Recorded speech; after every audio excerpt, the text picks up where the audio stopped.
حضرت حذیفہ رضی اللہ تعالی عنہ آپ نہ کافی دن مسجد نبی کے پاس ہی رہتے تھے، لیکن کافی دن ہو گئے تھے آپ نے سرکار کی زیارت نہیں کی، سرکار نے تکیا نہیں، سرکار دی بارگاہ حاضری نہیں دیتی تے آپ دی والدہ نے ڈانگ چک لی، ڈنڈا چک لیا، بھائی تو مدنی مائیے دی بارگاہ نہیں گیا، آج نہیں میں تینوں چھڈاں گی۔ یہ دیکھے مائیں کیسی ہوتی تھی، آج تے ماما مسجد بھی نہیں بھیج دیاں، تو ماں نے ڈنڈا اٹھا لیا، حذیفہ تم مصطفیٰ کریم کی زیارت کے لیے نہیں گیا، مسجد نبی میں نہیں گیا؟ تو حضرت حذیفہ یہ بھی تو کہہ سکتے ہیں اماں جی نماز ہی پڑھنی ہوتی میں پڑھ جانا ماں، لیکن آپ کی والدہ نے سبق دیا ہمیں سرکار کی بارگاہ جانا ضروری ہے۔ حضرت حذیفہ نے کہا ماں جی کا بی پی بھی تھوڑا نارمل کرنا تھا، غصہ ٹھنڈا کرنا، تو آپ نے ارشاد فرمایا اماں جی مینوں اجازت دیو، مجھے اجازت ارشاد فرما دیں کہ آج میں مغرب کی نماز مصطفیٰ کے پیچھے پڑھ لوں۔ ہوں تسی اسی نہیں پڑھ سکتے، ساڈی قسمت ہے، لیکن تسی مزہ تو لے سکتے ہو نا۔ حضرت حذیفہ فرماتے ہیں اماں جی مینوں اجازت دیو تے اج میں مغرب دی نماز مصطفیٰ دے پیچھے نہ پڑھنا، تے نال میں اوتھے جا کے اپنی بخشش دی دعا بھی کرا لاں گا تے تہاڈی بخشش دی دعا بھی کرا لاں گا۔ تو والدہ فرماتی ہیں پتر اس تو چنگی کیڑی گل ہے، والدہ خوش ہو گئی، کیا جا پتر۔ مغرب کا ٹائم ہوا، حضرت حذیفہ مسجد نبی میں پہنچے اور سرکار کے پیچھے نماز پڑھی۔ میں ایک مقام پہ آپ کو لے کے جانا چاہتا ہوں، اگر آپ محبت سے سن رہے ہو تو پہنچ جائیں گے۔ ہم نماز جامعہ مسجد رحمانیہ لسانیہ میں پڑھتے ہیں مغرب کی 3 رکعت نماز مغرب فرض، پڑھنا واسطے خدا دے، منہ میرا قبلہ شریف پیچھے امام دے، ہم یہ نیت کرتے ہیں۔ اور حضرت حذیفہ جب مسجد نبی میں گئے ہو گے انہوں نے کیا نیت کی؟ 3 رکعت نماز فرض مغرب پڑھنا واسطے خدا دے، منہ میرا قبلہ شریف پیچھے امام الانبیاء دے، پیچھے امام الانبیاء دے۔ کیا عالم ہوگا آپ سوچیں یار۔ آج بھی لوگ جو محبت سے نماز پڑھتے ہیں نا، سونا کاری اگر نماز پڑھا رہا ہے تو پیچھے نماز پڑھنے والا اگر محبت نہ پڑھ رہا ہے نا، پھر مسجد رحمانیہ لسانیہ نہیں ہوتا، اور پھر کسی اور پہنچ جاتا ہے۔ رب کا محبوب نبی نماز پڑھائے گا تو ایمان سے بتائیں حضرت حذیفہ کا کیا نماز پڑھنے کا عالم ہوگا۔ حضرت حذیفہ نے نماز پڑھی، آپ نے کہا کہ اب میں جاتا ہوں مصطفیٰ کی خدمت میں، تو وقت ایسا آ گیا کہ سرکار ابابین کے نفل ادا کرنے لگ گئے۔ ہم نفل ادا کرتے ہیں 6، لیکن سرکار نے نفل ادا کیے 20۔ سرکار مدینہ نے 20 نفل ادا کیے۔ حضرت حذیفہ پیچھے سر نیچے کر کے بیٹھے رہے، سرکار کا انتظار کرتے رہے۔ جب انتظار کرتے رہے نا، عشاء کا وقت ہو گیا۔ حضرت حذیفہ فرماتے ہیں پھر میں نے مصطفیٰ کے پیچھے عشاء کی نماز بھی پڑھی۔ جب عشاء کی نماز میں نے مصطفیٰ کے پیچھے پڑھی نا، تو سرکار نماز کے بعد اپنے حجرہ مبارک کی طرف چل پڑے، تو میں بھی پیچھے پیچھے چل پڑا۔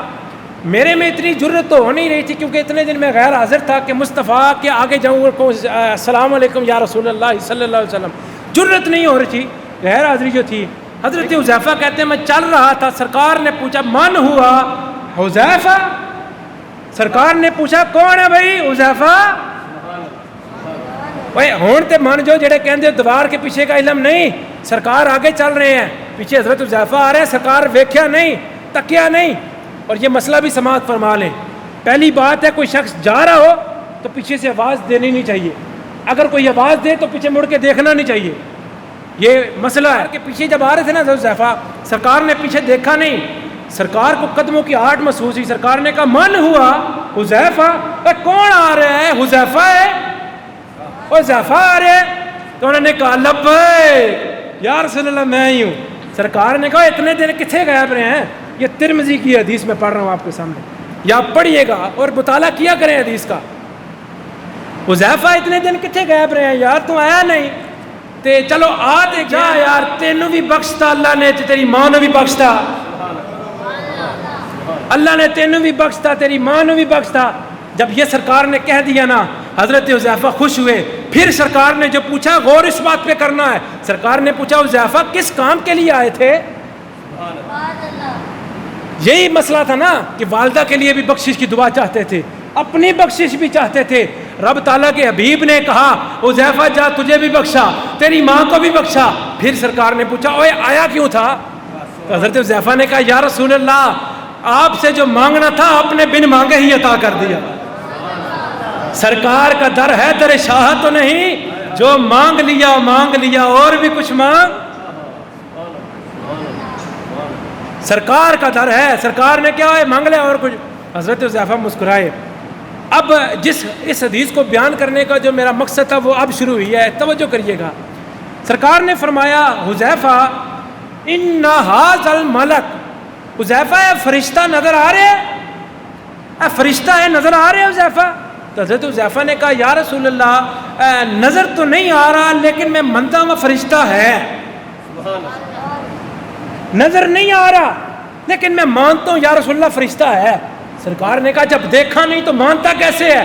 اے میرے حبیب, اے میرے مائیا, آپ کی گفتگو سن کر ہم نے رب کو بغیر دیکھے ایک مان لیا, یہ تو پھر فرشتہ ہے.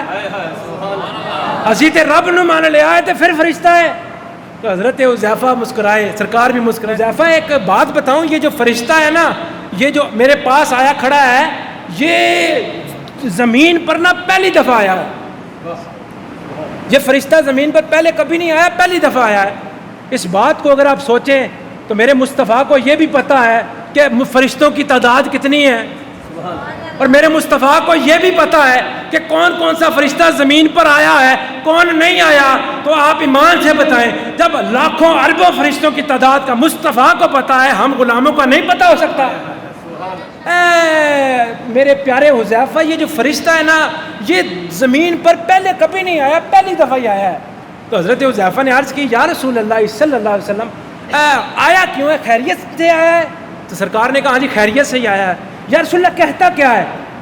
آئے ہائے, یہ بات آپ سنیے گا. سرکار نے فرمایا استاذنا.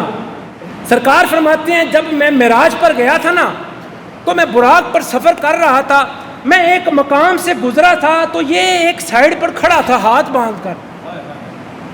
تو حذیفہ میں وہاں سے جلدی سے گزر گیا, اور جس نے کہندے نے نا کہ اس دی تے واہ بھی نظر نہیں آئی, ساڈے پنجابی کہندے اس دی یار واہ بھی نظر نہیں آئی. تو سرکار کہتے ہیں یار میں بس گزر گیا. تو حضرت حذیفہ کو سرکار نے فرمایا حذیفہ وہ مجھے دیکھ رہا تھا, اس نے 1 سیکنڈ کے کروڑویں حصے میں میرے ودوہا کے مکھڑے کو دیکھا, اس کو مجھ سے پیار ہو گیا. جب اس نے میرا پروٹوکول دیکھا, جب میری یہ بات دیکھی کہ میں جب لامکان پر چلا گیا تو وہاں پر رب تعالیٰ نے کہا اے میرے محبوب کف آپ وہیں پر ٹھہر جائیے. لامکان پر آ کے سرکار کو رب تعالیٰ نے کہا اے میرے حبیب کف آپ وہیں پر ٹھہر جائیں. اے میرے حبیب, حضرت ام ہانی کے گھر سے لے کر مسجد حرام سے لے کر مسجد اقصیٰ سے لے کر 7 آسمانوں کی سیریں کرنے کے بعد, جنت اور نار کی سیر کرنے کے بعد, اے میرے حبیب آپ لامکان تک آ گئے, اب آپ تھک گئے ہوں گے, اب آپ وہاں ٹھہریں, اب آپ کا رب آپ کے پاس آئے گا. تو حضرت حذیفہ کو سرکار نے فرمایا اے حذیفہ, اس فرشتے نے نا جب یہ سارا پروٹوکول دیکھا تو اس کو مجھ سے بہت پیار ہو گیا. اس نے پھر درخواست پیش کی ہے رب تعالیٰ کو, اس فرشتے نے درخواست لکھ کے رب تعالیٰ کو پیش کی ہے, استاذنا ربہ, اپنے رب کو پیش کی ہے. جس طرح اسکول چی درخواست ہے بخدمت جناب پرنسپل صاحب, ہیں جی اگے جی بہت بانا گزارش ہے کہ مہربانی فرما کر, میں علیل ہوں, ہیں جی میں بیمار ہوں, بہت بانا گزارش ہے کہ مہربانی فرما کر مجھے 2 دن کی چھٹی دے دیں. تو اس فرشتے نے بھی رب تعالیٰ کے ہاں درخواست پیش کی. درخواست میں کیا لکھا تھا؟ بخدمت جناب رب العزت عز و جل, بخدمت جناب رب العزت عز و جل, اے رب بخدمت حاضر ہیں آپ کی طرف. موت بانا گزارش ہے کہ میں نے آپ کے محبوب کو دیکھا ہے اور مجھے پیار ہو گیا ہے, میں نے آپ کے یار کو دیکھا ہے اور مجھے پیار ہو گیا ہے. تو آپ سے گزارش ہے, آپ بڑے رحمان ہیں رحیم ہیں, آپ مجھ پر بہت مہربانی کریں کہ مجھے چھٹی عنایت فرمائیں کہ میں مدینے جا کر آپ کے محبوب کے ہاتھوں پر مصافحہ کروں.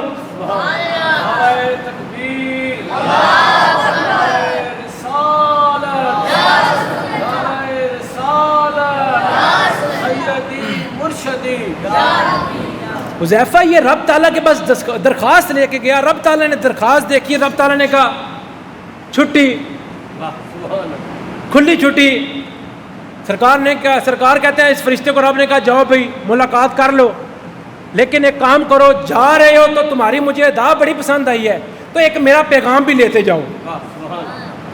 آپ سب کو پتہ ہونا چاہیے تمام انبیاء کو جب پیغام رساں ہوتی رہی نا وہ حضرت جبریل امین کرتے رہے، لیکن یہ واحد فرشتے ہیں جنہوں نے محبوب مصطفیٰ سے محبت کا اظہار کیا اور ملنے کی درخواست پیش کی۔ رب نے کہا تیری ادا مجھے اتنی پسند آئی ہے، آج میرا پیغام لے کے تو مصطفیٰ کے پاس جا۔ حضرت حذیفہ فرماتے ہیں یا رسول اللہ کیا پیغام لایا رب کی طرف سے؟ تو سرکار نبی کریم صلی اللہ تعالی وسلم نے ارشاد فرمایا حذیفہ یہ کہہ رہا ہے کہ دنیا میں اہل بیت کی کوئی عظمت مانے یا نہ مانے، ہم نے مہر لگا دی ہے۔ کیا مہر لگا دی ہے؟ الحسن والحسین سیدا شباب اہل الجنہ۔ یہ رب تعالیٰ نے اس بات پہ مہر لگا دی ہے۔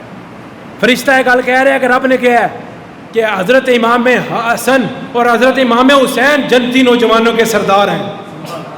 وسیدتنا فاطمۃ الزہرا رضی اللہ تعالی عنہا سیدۃ النساء اہل الجنہ، اور حضرت فاطمۃ الزہرا رضی اللہ تعالی عنہا جی عورتوں کی سردار ہیں۔